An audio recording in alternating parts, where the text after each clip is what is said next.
we have in recent time have issues of deputy governors over the years anyway. You have them relegated to the background. Sometimes you don't even know that there's a state governor, a deputy governor in a state until the administration winds up. However, this conversation that they are having, where the secretary to the federal government was present, Senator Kumi was there, and they represent about other deputy governors who former and serving, and you're talking about giving roles, assigning roles. These people ran on same ticket. They're supposed to be working as a team.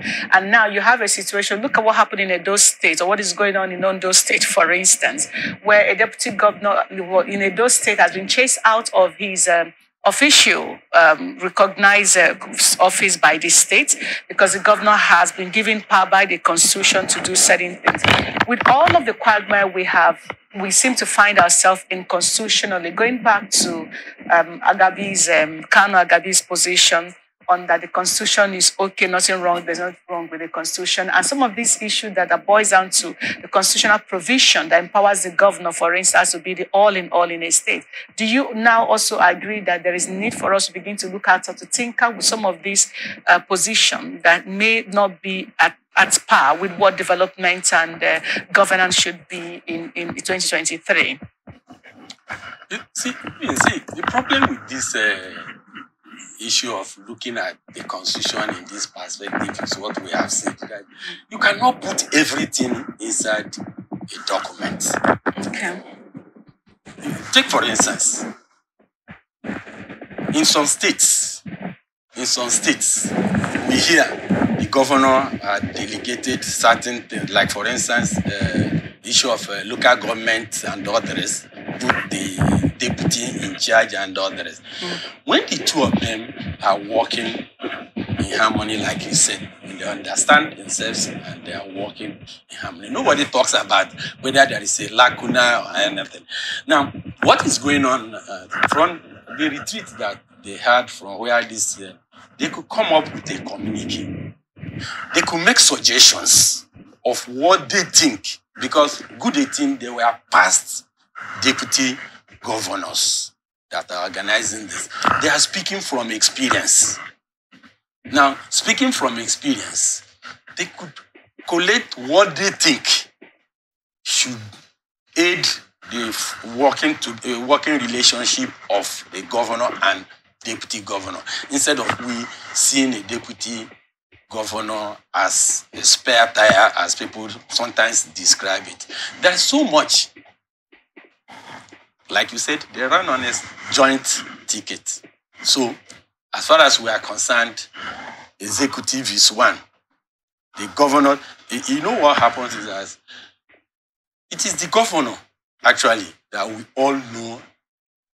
When John Obasanjo and Atiku's period in those days, we were seeing a situation where we were hearing about the president has removed maybe AIDS. Even now. Now, yes. Fine. The governor removed aid of deputy, which means it is governor that is the appointing authority of everybody under the executive branch. So there is no way you can, there is nothing you will put.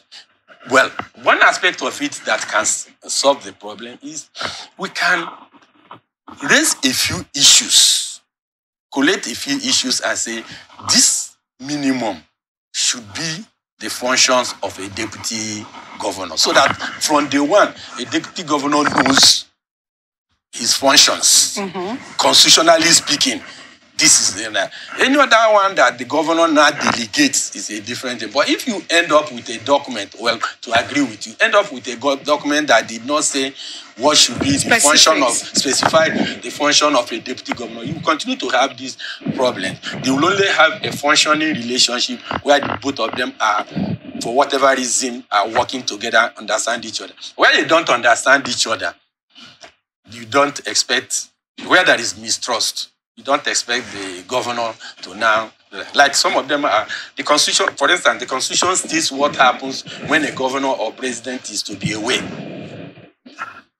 You write a letter to the National Assembly in the case of president, the case of the governor to the state assembly, saying you'll be away, and that government will be run by your vice or the deputy, as the case may be. But most of our governors or presidents are reluctant to do that. Maybe, sometimes even when you say they run on a joint ticket, ambitions are different. So maybe you'll be afraid that if I give all the power to him, he could do this, he could do that. I don't know whether during I still say it, during the Obasanjo and Atiku's regime, there were insinuations that Atiku gave out, I call it insinuation because I don't know, I have the facts to back it, that the way privatization was done, that it was not to the knowledge of the president. I mean, the press were speculating that that is part of their differences in those days.